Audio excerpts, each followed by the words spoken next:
All right. Well, this will be episode 9 of the Average Joe podcast,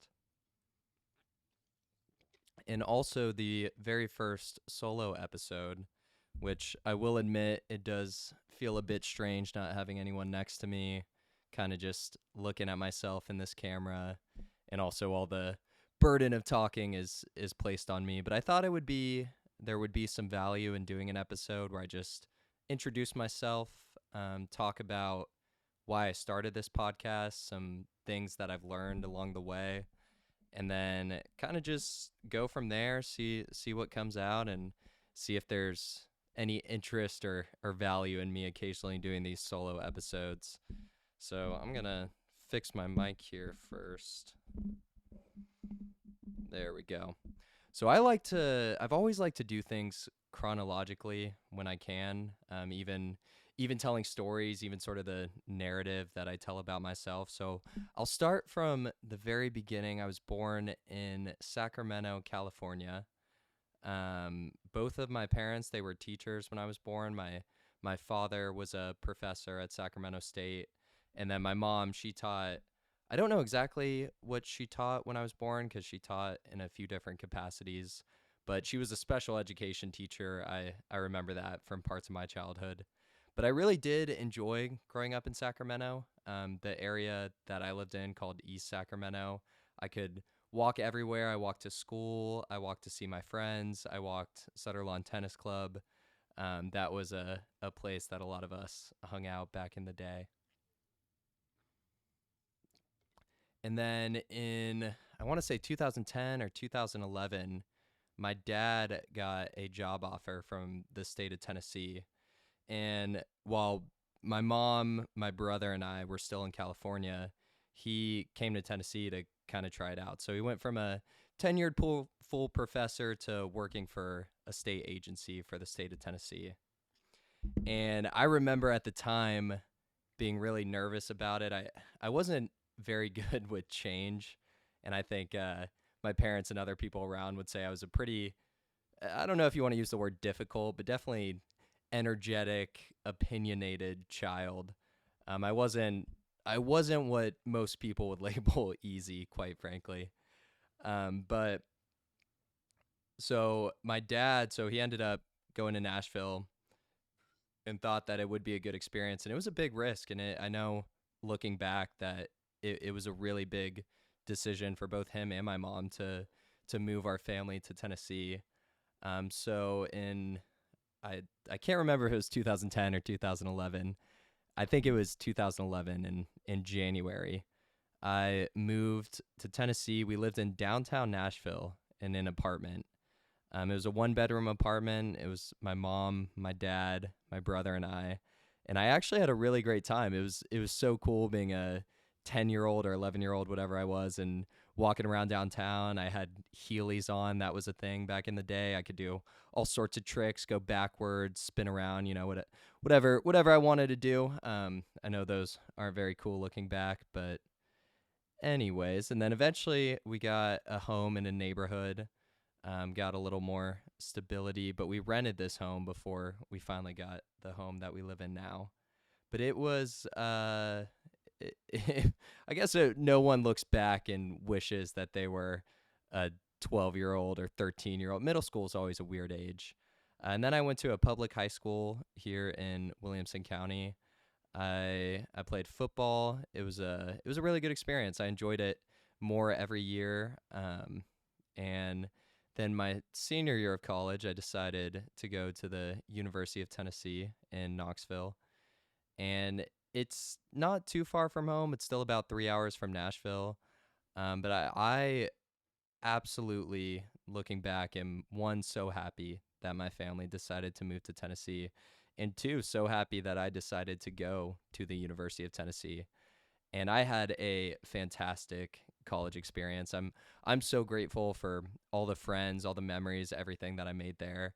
I majored in psychology, and then I believe my sophomore year I decided to double major. So I added, this is a mouthful, but sociology with a concentration in criminology and criminal justice, which if you want to say it more brief, you could just say criminology. I really enjoyed my time at Tennessee. I really enjoyed my professors. I really enjoyed hanging out with people, the football, the atmosphere. I mean, Knoxville was just a fantastic college town. So I'm really grateful for all of my experiences there. And then after college, I graduated a semester early, which was nice, and took a slight gap for a few months. While I was kind of figuring out what my next steps were. And in that gap, I took some forensic interviewing trainings, specifically in regards to forensic interviewing techniques with adults with disabilities and adults who don't speak. And now that I work in child welfare, which I'm getting to, the value of those trainings is beyond what I knew at the time. And I know there's as here I go with the cliches again. It seems to be a thing that happens when you get in front of a microphone and start talking, but there really is no substitute for experience. And I'm really glad I had this foundation when I went into the field of child welfare, because knowing how to ask questions is so important when you're dealing with child abuse investigations. But I was fortunate to be able to take these trainings and learn from people. And then my dad's always been a role model in the professional sense and personal, and so is my mom as well. I'm really blessed with the family I have. But that aside, I took some of those courses, and then I was I applied for a few different jobs. I applied for one job that was like a special investigator in a prison. I applied for adult protective services, and I was underqualified when I did it. I was just a kid with a college degree. So eventually, I went down a path where I applied to the Department of Children's Services to work in child welfare, and that's what I've been doing for the past nearly 2 years, and it's been a pretty crazy experience. I've learned more than I could have wished for or hoped for in these past nearly 2 years. But I've made some really amazing relationships, had some really amazing interactions, and even the ones that haven't been so amazing, and even the really tough weeks, I really have learned a lot from, and it's opened my eyes to a lot, and it's just really been an immense amount of experience and stimulation working in such a messy, complex field like child welfare. And I'm really grateful to have the support system that I do professionally and personally. And I think often, people, I tell them what I do and they're like, oh, that must be so hard. How do you do it? How do you well, I exercise a lot, that helps, and then also the relationships I have. And I feel that I do have a sense of purpose in this, that I try to do good work, and I care about the families that I work with. And those are three things actually I touched on with Heine in episode, I think it was episode 6. Yeah, episode 6. He's a Norwegian psychologist, and he talked about the three best things for your mental health being social connection, having a sense of purpose, and then exercise, taking care of your body, but specifically high intensity interval training. Where was I going on this rant? So last January, well, I guess actually months and months before that, I wanted to do this program called Human Factors and System Safety through Lund University. It's a rather niche program, but it's a really fascinating science. And my dad works in this field, and his colleagues work in this field, and his business partner Noel, who mentored me leading up to this, he took this course back in 2013.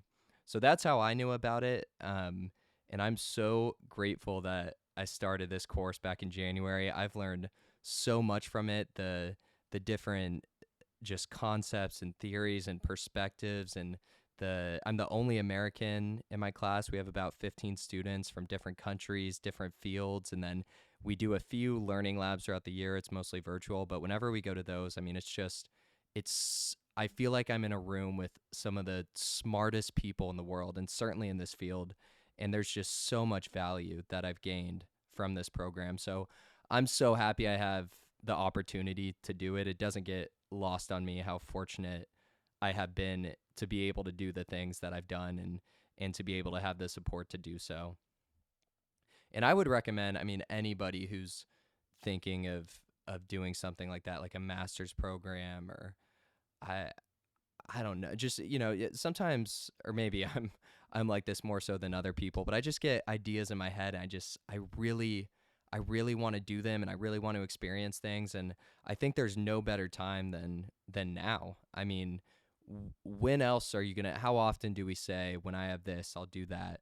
When I feel this, or once I reach this"? I mean, I think there's a lot of value in just doing things and figuring it out as you go, and that's, I guess, part of why I started this podcast as well. I can segue to that.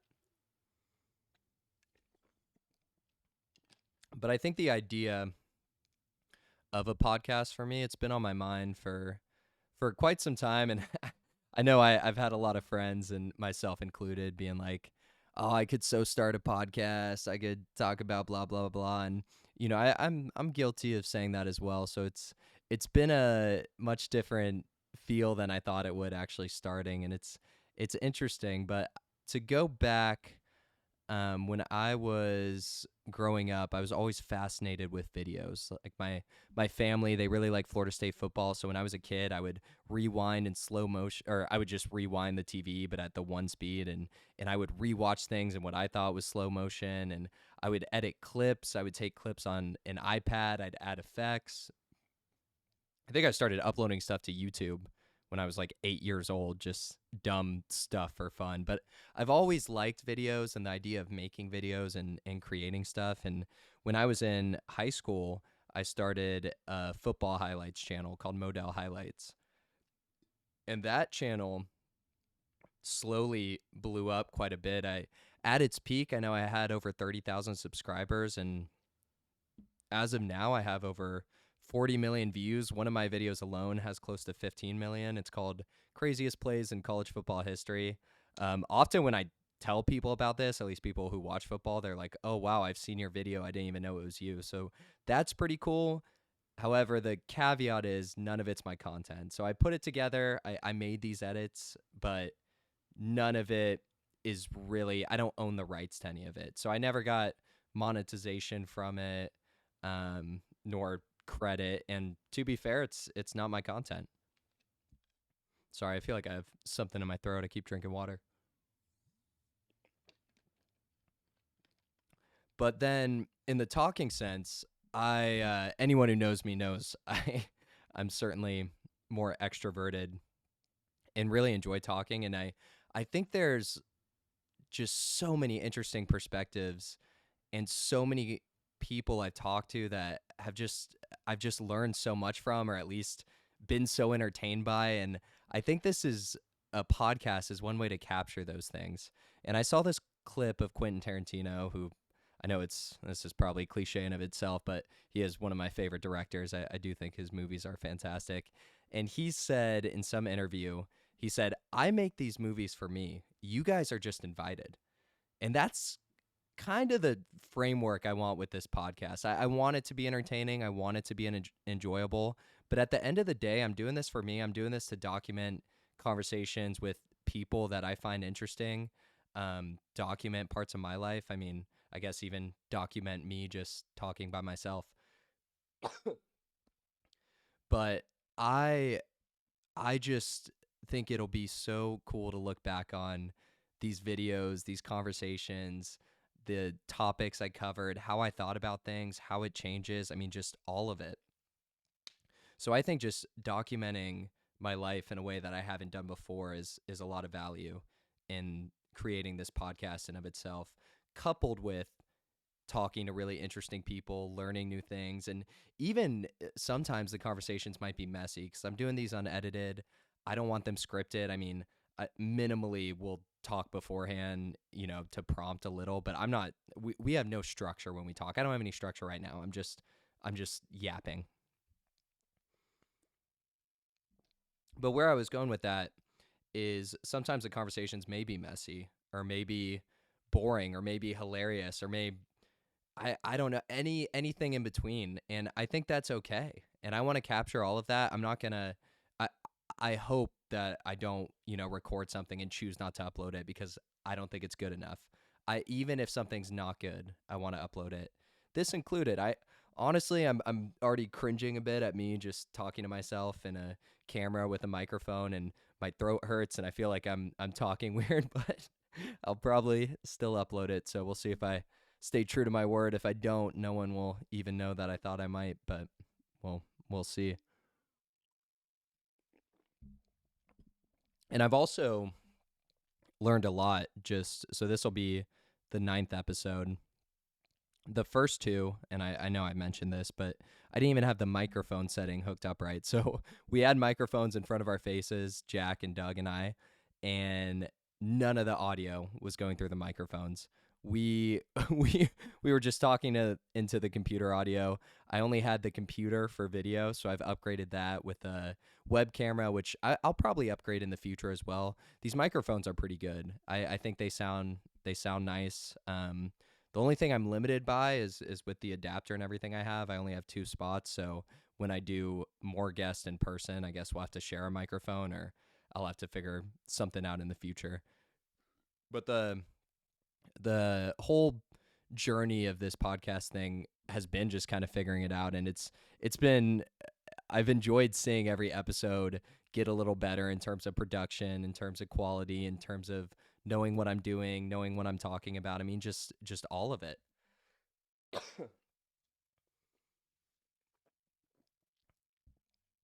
And I'm really happy with the conversations I've had so far and the conversations I have scheduled, and I have a lot of ideas. I want to do stuff even outside of just conversations, like maybe throw some DJ sets in there, have some podcasts in different locations, which I've done. So I'm really open to ideas and kind of expanding and going on different adventures within this podcast framework that makes sense. And I'm so grateful to everyone who's listened. I mean, we've had a couple hundred listeners, I guess, on these long form podcasts across different platforms, and it's amazing that you guys are spending time listening to me, listening to the guest I have on, listening to us talk. I mean, that's really awesome. And even if you're just doing it because you're curious or you know me and you're like, what's going on here? I appreciate all of it. So any feedback anyone has is always much appreciated, even if it's negative, even if you say you suck. I mean, let me know. I mean, ideally, let me know what I can do to suck less too, but I'll take any feedback I can get. Any comments, anything. I mean, and if anybody wants to be a guest, please reach out, cuz I talked about this with Jackson and with AJ too, but I think I tip high on the openness to experience and just being open to trying new things and stuff like that. And I know a lot of other people feel that way too. And sometimes it's hard to even know who else feels that way. So I know I've thought before I even started this, I'm like, I would love to be on a podcast. I would like if someone offered, I would have jumped on the idea. So if you're open at all or you think it'd be cool to be on, please reach out. I would love to have everybody and anybody who wants to talk about anything on this podcast. So it's been a journey so far. There's been yeah, I've been thinking about it a lot and ways I can get better and stuff like that. Maybe a little too much. Maybe I'm just excited about it because we're in the beginning stages of this. But I do hope this carries on. I hope I continue having good conversations and having guests that are interesting and talking to people that I find interesting. And again, I'm making this for me, but I'm so glad if you guys are here enjoying it and have feedback and have people you want to have on, or if you want to be on yourself. I feel like I'm talking in a bit of a loop here, but it's always hard putting yourself out there, and I believe I said this in the episode with James, but one of the best compliments I ever got. So I DJ throughout college, and I still DJ currently, sometimes for fun, sometimes for events. I DJ'd this past weekend at a friend's house, and it was a really good time. But I'm DJing a more formal event in 2 weekends here, and I did a 5K the other week. So there's been different stuff I've been doing. But in college, I DJ'd about once a week, if not every other week, and I did it with another guy, Grant, who I hope to get on here as well. But it was such a fun experience DJing and such an awesome college job, frankly. But when we first started, I mean, we hardly knew what we were doing. And DJing in of itself, clicking the play and swiping to the other song, that's not that hard, but knowing the songs, knowing how to transition, making sure you're not just playing random parts of songs or playing songs too long, it takes experience. And frankly, when we started looking back, I mean, we were not good. And we brought people, so they let us play, but when I started, I remember this one girl in college, she told me, she said, "Joe, that is so cool that you put yourself out there and started DJing." And I was like, thank you so much. Yeah, it I did put myself out here to do this, and I'm on this stage. I don't really know what I'm doing, but I'm figuring it out. But I always will respect people who put themselves out there and do things, even if it's cringy, even if it's, whatever you want to label it. I mean, at least you tried. I mean, how many people, how easy is it to sit there and say, I could do this, I could do that, or someone says something stupid or makes a mistake, I wouldn't have said that, or I would have caught that ball, or I would have I mean I mean you could say that all day, but none of it means much of anything until you do something, I think. But I think there's just so much to cover and so many different things I'm interested in. I mean, music with DJing, the video stuff, talking to people, psychology, sociology, safety science, child welfare, social services. I mean, I'm also really into fitness and health, and I've been exercising consistently for years. So, people from that field, I mean, really just anything, philosophy. I feel like there's just so many topics that have interest. AI, I guess I could just keep rambling about stuff, but I'd love to talk to people. If you're interested on being on, please, please, please reach out. You can, I mean, if you know me, of course, reach out with whatever way you have. But if you don't know me, feel free to comment on this video on whatever platform you're watching. I've also expanded, so we're on Apple Podcast, Amazon, bunch of other stuff. So wherever you get your podcast, this is probably on. I mean, I wouldn't say everywhere, but at least the major ones. And then YouTube is my favorite platform personally. I just love the style of it. I love that it's free. I love the format. I mean, it's what I know. It's what I did Moto highlights on. So I'm a big fan of YouTube, and I think I'll always make sure that these videos are on YouTube. And then Spotify also has the videos, but I believe the other platforms it's just audio. I'm still not exactly sure how that all works, but we're going along as we go. But if you've watched this far or listened this far, again, thank you so much. Please, yeah, please give feedback or reach out or just let me know what you think. I've had friends call me and they say they've seen this and they've given some thoughts, and I appreciate all of it. I'm looking forward to whatever comes next. I think I have a pretty cool idea for the next podcast. Hopefully, I'll get that recorded tomorrow. And yeah, I got some other guests lined up. I know I don't think podcast fares well when they're over Zoom or virtual, but there's definitely some guests and people I want to have on that's the only way to accommodate that. So I'm gonna do those anyways, even if they don't sound the best or the quality's so and so. I mean, my conversation with Heine I thought was really, really interesting. And for me, some 24-year-old kid in Tennessee, to be able to talk to a Norwegian psychologist with decades and decades of experience, I mean, what a position I'm in. He agreed to do this podcast. I hardly had anything. And then James is the one podcast guest who reached out to me to do this, and I really respect that because I had 3 episodes up at that time, and he reached out. He's like, I would love to do this. I listened to it. I think I have some good stuff. I'm like, dude, please come on. The fact that you even want to makes me want to have you on, and know that it'll be a good conversation. So and then of course my brother, thank him for being the first guest, where the camera angle's terrible, the mics aren't plugged in, we're just kind of rambling, we're a little bit awkward at first, but he has now been on 3 episodes. He's helped with one other. He appeared briefly in another. He's in college now, but I'll definitely have to do a Zoom one with him or whenever he's back in town, because he'll likely be the most reoccurring guest. And yeah, I'm really, really looking forward to whatever is next in this. So I appreciate all you guys for watching, for my awkward solo ramble about a whole lot of nothing. I feel like I could keep going, but I'll probably just start talking in loops about different stuff. I have no idea how long this is, which is weird too when you do these podcasts. I think we kind of get lost in the conversation in the sense that I've been pretty off on guessing how long they've gone. I mean, the one with James was 2.5 hours. That's a really really long time. I guess I can. Well, no, I'll keep going for a little bit. It hasn't been that long,